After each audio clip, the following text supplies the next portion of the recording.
4,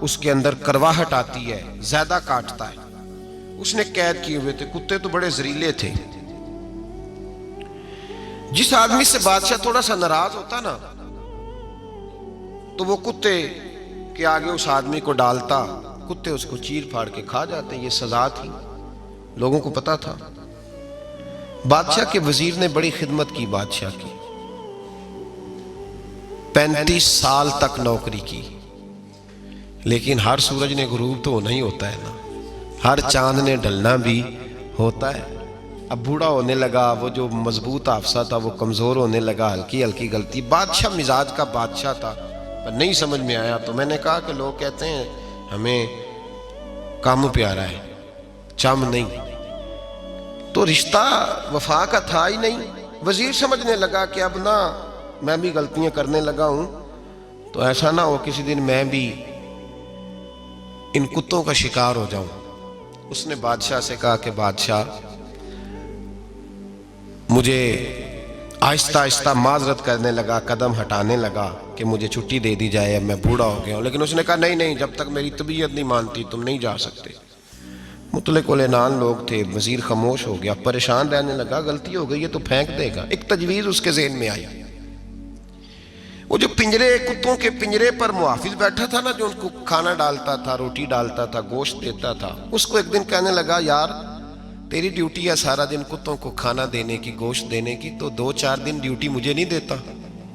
کہ تو لے لے، میں تو پہلے پریشان ہوں، سارا دن ان کی دیکھ بھال کرتا ہوں. اس نے کچھ تھوڑا سا گوشت لیا، پنجرے کے باہر کھڑے ہو کے کتوں کو ڈالا. اگلے دن تھوڑی روٹیاں لے آیا، کتوں کو ڈالی. 2-4 دن، ہفتہ، مہینہ، سال بھر، جتنا اس کو موقع ملا وہ دن بھر خدمت کرتا. بس وقت ایک دن آ گیا، بادشاہ کو کوئی بات اچھی نہ لگی. اس نے کہا اس بڈھے کو اٹھاؤ اور ڈالو کتوں کے پنجرے میں. ساری زندگی یہاں رہا، اسے ابھی تک نہیں پتا چلا میرے مزاج کا. جب اٹھا کے پنجرے میں ڈالا نا تو بجائے اس کے کہ کتے اسے کاٹ کھاتے، وہ اس کے پیر چومنے لگے. وہ پیر چومنے لگے، ہاتھ چومنے لگے، چاٹنے لگے. تو بادشاہ سامنے کھڑا تھا نظارہ دیکھنے کو کہ چیر پھاڑ کرتے تو خوش ہوا کرتا تھا. خونخوار درندے جیسی اس کی طبیعت ہو گئی. جب دیکھا پیار کر رہے ہیں تو بادشاہ وزیر سے کہنے لگا یہ کیا ہے؟ تو وزیر رو پڑا، کہنے لگا تو سیاستدان تھا تو میں بھی سیاستدان تھا، ساری زندگی سیاست کی لیکن دنیا داروں کے ساتھ رہا تو انجام یہ ہوا کہ مجھے اس پنجرے میں ڈال دیا گیا. دیکھ تو بہت بڑا سیانہ تھا اور میں بھی سمجھدار تھا، وزیر رہا، لیکن ہمارا روح کا رشتہ نہ بن سکا. ارے ہم سے تو یہ کتے ہی اچھے نکلے. تیری 40-35 سال خدمت کی تو نے کتوں کے آگے ڈال دیا. انہیں تو چند مہینے روٹی ڈالی ہے، میرے وفادار ہو گئے. چند مہینے روٹی، جنہ تنا وچ عشق نہ رچیا کتے نہ تھی چنگے. جنہ تنا وچ عشق نہ رچیا کتے نہ تھی چنگے. مالک دے کر راکھی کر دے صابر بھکھے ننگے.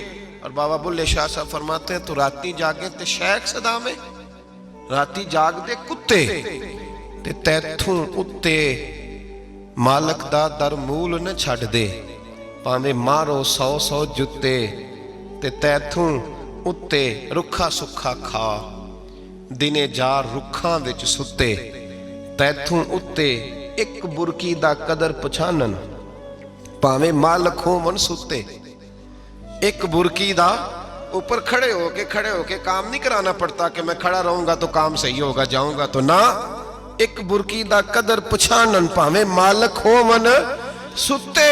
پھر اپنے آپ کو مخاطب کیا، کہنے لگے اٹھ بلیا چل یار منا لے نہیں تے بازی لے گئے نہیں کتے. اٹھ بلیا چل یار منا لے نہیں تے بازی لے گئے نہیں، جلدی کر اٹھ جا، یہ تو آگے گزر گئے تجھ سے. تو بھائی یاد رکھو، رشتہ وفا کا ہو تو قائم رہتا ہے اور بے وفائی کا ہو تو ٹوٹ جاتا ہے. مدینے کے محبوب سید عالم صلی اللہ علیہ وسلم نے مکہ فتح کیا، شور ہو گیا اذا جاء نصر اللہ والفتح، فتح ہو گئی. انا فتحنا لک فتحا مبینہ کے جلوے نظر آنے لگے. آج عرب کا نقشہ بدل گیا، حالات تبدیل ہو گئے، دنیا بدل گئی. محبوب پاک سید عالم صلی اللہ علیہ وسلم اس شان سے مکے میں داخل ہوئے کہ ہر کونے سے نبی پاک کے نام کے نعرے بلند ہونے لگے۔ ابھی 10 سال پہلے نبی پاک روتے ہوئے مکے سے نکلے تھے، 10 سال قبل روتے ہوئے گئے تھے، اور 2 غلام حضور کے ساتھ تھے۔ آج اسی مکے میں حضور آئے ہیں تو لگتا ہے پہاڑ اور پتھر بھی میرے رسول کے نعرے لگا رہے ہیں۔ تو ایک عروج ہو گیا، حالات ایک نیا رخ اختیار کر گئے، اور مکہ مکرمہ کے اندر اللہ تبارک اب تو احاطہ بڑا ہو گیا ہے، مطاف بہت بڑا ہو گیا ہے، حرم شریف کی مسجد کو وسعت دے دی گئی ہے، لاکھوں لوگ آ سکتے۔ اس وقت جب 10,000 لوگ آئے نا تو سیرت نگار کہتے ہیں یوں لگا جیسے درختوں پہ بھی لوگ چڑھے ہوئے، پہاڑوں پہ بھی لوگ، اتنا مجمع تھا، کہاں 2-3 لوگ اور کہاں ہزاروں کا اجتماع۔ میرے نبی پاک صلی اللہ علیہ وسلم نے طواف کیا اونٹنی پہ بیٹھ کے کعبے کا، پھر میرے محبوب تشریف لائے اور حضور نے خانہ کعبہ کا دروازہ کھولا، پھر میرے نبی پاک نے بت توڑے، پھر میرے محبوب نے خانہ کعبہ کے دروازے میں کھڑے ہو کے خطبہ ارشاد فرمایا، پھر میرے رسول پاک صلی اللہ علیہ وسلم کے جلوے زمانے نے دیکھے۔ ان سارے حالات میں دنیا نے ایک وفا کا عجیب منظر دیکھا کہ اس موسم بہار میں نہ تو آواز حضرت ابو بکر کے نام کی بلند ہوئی، نہ عمر فاروق اور نہ مولا علی کے نام کی بلند ہوئی۔ اس مجمع عام میں محبوب پاک کی آواز گونجی تو رب کریم کے حبیب نے فرمایا این بلال، میرا بلال کہاں ہے، میرا بلال کہاں ہے، اس کو بلاؤ نا، کدھر ہے بلال۔ عجیب رنگ وفا دیکھا نا لوگوں نے، یہ وفا، فرمایا بلال کدھر ہے۔ حضرت بلال ہاتھ باندھے سب سے پیچھے، وہ شہرت سے بچنے والا پیچھے پیچھے رہتا ہے، جی چاہتا ہے ساری غزلیں اس ظالم کے نام کروں۔ پیچھے تھے حضرت بلال رضی اللہ تعالیٰ عنہ، دوڑے حضور میں حاضر ہوں، فرمایا ادھر آ یار، کعبے کی چھت پہ تو چڑھ ذرا، آذان تو سنا۔ ایک صحابی حضور کے کان میں بولے، اور یہ بھی حکمت الہی تھی کہ وہ بولے، حضرت بلال کی شان ظاہر ہونی تھی، کان میں کہا یا رسول اللہ کافر پہلے ہی مر گئے، پہلے ہی کوئی حال نہیں ان کا، آج تو بالکل ہی ختم ہو گئے حضور، آج آپ کا سکہ چل گیا ہے، بلال کے بڑے دشمن ہیں، بلال کو رہنے دیں، کوئی اور نہ آج اذان دے دے۔ کان میں بات کہی تھی، چاہیے تھا جواب بھی کان میں آتا، پر معصوم آمنہ فخر آدم و بنی آدم وفا کا خطبہ پڑھنے لگے، وفا کا خطبہ شروع ہوا۔ میرے حبیب علیہ السلام نے فرمایا کان میں بات کی تھی، حضور کان میں جواب دیتے، لیکن حضور نے فرمایا چپ کر یار، تو نے عجیب بات چھیڑ دی ہے، جب مکے میں پتھر کھانے ہوں تو بلال، اور جب بدر میں تلواریں چمکے تو بلال، احد میں پتھر برسے تو بلال، اور گلے میں کس کے رسی باندھ کے سے مکے کی گلیوں میں گھسیٹا جائے تو بلال محمد محمد کہے، اور آج اللہ عزتیں دے تو کسی اور کو چڑھاؤں، فرمایا چپ کر کے سارے نیچے کھڑے رہو۔ آج کعبے کی چھت پہ بلال کھڑا ہوگا تو میں دنیا کو بتاؤں گا وفا کس چیز کا نام ہوا کرتا، بلال ہی چڑھے گا کعبے کی چھت پہ۔ کس نے ذروں کو اٹھایا اور صحرا کر دیا، یہ کس نے قطروں کو ملایا اور دریا کر دیا، اور کس کی حکمت نے یتیموں کو کیا در یتیم اور غلاموں کو دنیا بھر کا مولا کر دیا۔ بھائی یاد رکھو، رشتہ جو وفا کا ہوتا ہے نا، اس کا بڑا رنگ ہوتا ہے، اس کا بڑا انداز ہوتا ہے، اس کے بڑے طریقے ہوتے ہیں۔ اگر حضرت حلیمہ غربتوں کے عالم میں میرے مصطفیٰ کو لے کے گئی تھی نا، تو معصوم آمنہ نے بھی تو سبق بڑا نرالا دیا نا امت کو۔ حضرت حلیمہ جب لے کے گئی تھیں تو تب تو 3 لوگ تھے نا، کوئی دیکھنے والا نہیں تھا، 3-4 لوگوں میں لے کے گئی تھیں۔ حلیمہ کہتی ہے جب میں نے رنگ دیکھا تو میں نے نرالا دیکھا ہے، مسجد بھری ہوئی تھی غلاموں سے، اور کریم رسول منبر پہ بیٹھے تھے، سادی سی بی بی جس کے لیے کبھی کوئی اٹھ کے کھڑا نہیں ہوا تھا، کوئی بھی، لباس بھی پرانا اور میلا تھا، کہتی ہیں جب میں نے مسجد میں قدم رکھا تو وہ والے نعرے لگے جو فرشتوں نے بھی دروازے کھول کھول کے دیکھے کہ کسی کے نعرے لگ رہے ہیں۔ اور جناب حلیمہ کہتی ہیں کسی نے ایسا کبھی استقبال نہ دیکھا ہوگا، حضور اٹھے گویا اللہ کی ساری رحمتیں اٹھ کے کھڑی ہو گئیں، اور پھر مصطفیٰ کریم نے بچھائی جب چادر، اور حضرت حلیمہ سعدیہ رضی اللہ تعالیٰ عنہ بیٹھی، اور حضور التحیات کی حالت میں سامنے بیٹھو تو لوگوں کو پتہ چلا جو وفا کا رشتہ ہوتا ہے اس کا رنگ ذرا نرالا ہوا کرتا ہے، اس کا انداز ذرا انوکھا ہوا کرتا ہے۔ بھائی رشتہ وفا کا، رشتہ خلوص کا. لالچ کا رشتہ اگر آپ نے کمپنی والے کی اس لیے دعوت کی ہے نا کہ وہ آپ کو مال صحیح دے گا، تو بھائی وہ بھی اس لیے آیا ہے کہ آپ اس کا مال زیادہ بیچیں گے. اگر آپ کسی رشتہ دار کے ساتھ اس لیے تعلق رکھتے ہیں نا کہ اس کے پاس پیسے زیادہ ہیں، تو وہ بھی اس لیے آپ کے ساتھ تعلق زیادہ رکھے گا کہ کبھی کبھی چلو گاڑی چلا لے گا، کبھی کبھی میرے کسی کام آ جائے گا. یہاں خلوص دیکھو، یہاں اگر آپ کے ہاں خلوص ہے تو پھر سامنے بھی آپ کو بڑا خلوص ملے گا. دنیا میں وفا ختم نہیں ہوئی، پر ہم نے وفا کا رشتہ ہی نہیں بنایا، ہم نے تعلق ہی نہیں بنایا، وفا کا تعلق ہی نہیں بنایا. میرے شیخ سے کسی نے پوچھا تو حضور آپ ہاتھوں میں ہاتھ لے کے بیعت کرتے ہیں؟ تو آپ فرمانے لگے وہ تو ادا ہے نا، وہ سنت ہے. لیے تو ہاتھوں میں ہاتھ ہی ہوتے ہیں، لیکن فرمایا جب کسی کو سامنے بٹھاتے ہیں تو اصل بات یہ ہوتی ہے کہ ہم دلوں میں دل لے کے بیعت کر رہے ہیں، ہم دلوں کو دلوں سے باندھ رہے ہیں. اور یہ وہ رشتہ ہے جو قبر کی دیوار کے اندر جا کے بھی دوبارہ کھلتا نہیں، یہ قائم ہی رہتا ہے. رشتے وفا کے پیدا کریں، خلوص کے پیدا کریں، للہیت کے پیدا کریں. میرے نبی پاک سید عالم صلی اللہ تعالی علیہ وسلم نے اس وفا کو آگے پھیلایا ہے. زندگی میں کبھی بھی کسی شخص کے ساتھ بھی تعلق لالچ کا نہ بنائیں، ورنہ آپ ٹوٹ کے بکھر جائیں گے.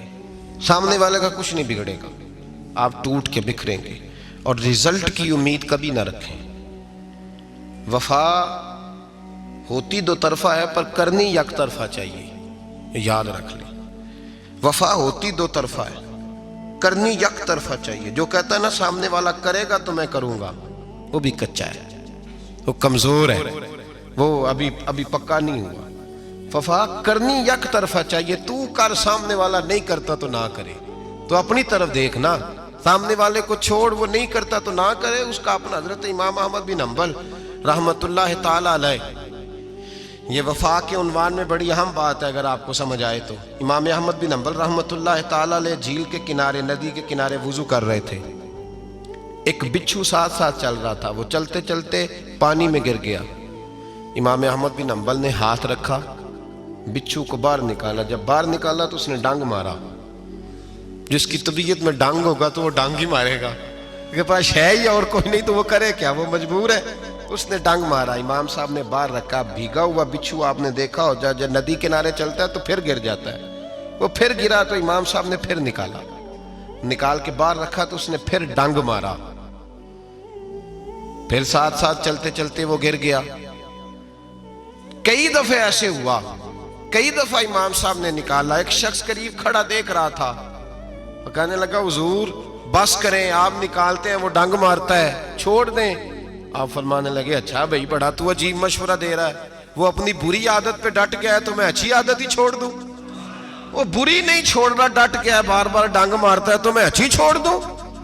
آپ اپنی طرف دیکھیں گے، ہماری طرف سے کوئی کمی نہیں آنی چاہیے. سامنا والا جانے، اس کا کام جانے.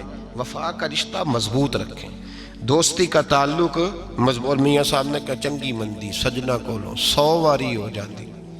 کنی واری؟ پکی گل ہے نا جی، کنی واری؟ میاں صاحب نے کہا ہے 100 واری. ہم تو ایک باری بھی معافی دینے کو تیار نہیں. چنگی مندی سجنا کولوں، ایسے نہیں آنے جانے والے سے نہیں. اس کے معاملے میں تو ہم خوددار ہیں نا، ہر ایک سے نہیں سنتے، وہاں تو ہم خوددار ہیں. سجنا کولوں چنگی مندی سجنا کولوں 100 واری ہو جاندی. یار یاراں دا گلہ نہیں کر دے اصل پریت جنہ دی. اور پھر یہ بھی کہتے ہیں پانی پرن سہیلیاں رنگا رنگ کڑے، اسی پریا اس دا جانیے جس دا توڑ چڑھے. پریا اس دا جانیے جس دا، یاد رکھ لیں، پریا اس دا جانیے جس دا. مزہ تب بھی ہے کہ حضرت ابو بکر صدیق کا جنازہ روضہ رسول پہ رکھا جائے تو مصطفیٰ کریم کا دروازہ خود بخود کھول جائے اور حضور فرمائے لاؤ دوست کو دوست کے ساتھ ملا دو. پانی پرن سہیلیاں تے رنگا رنگ کڑے، پریا اس دا جانیے جس دا توڑ. رشتوں کو ثابت نہ کریں، رشتوں سے وفا کریں.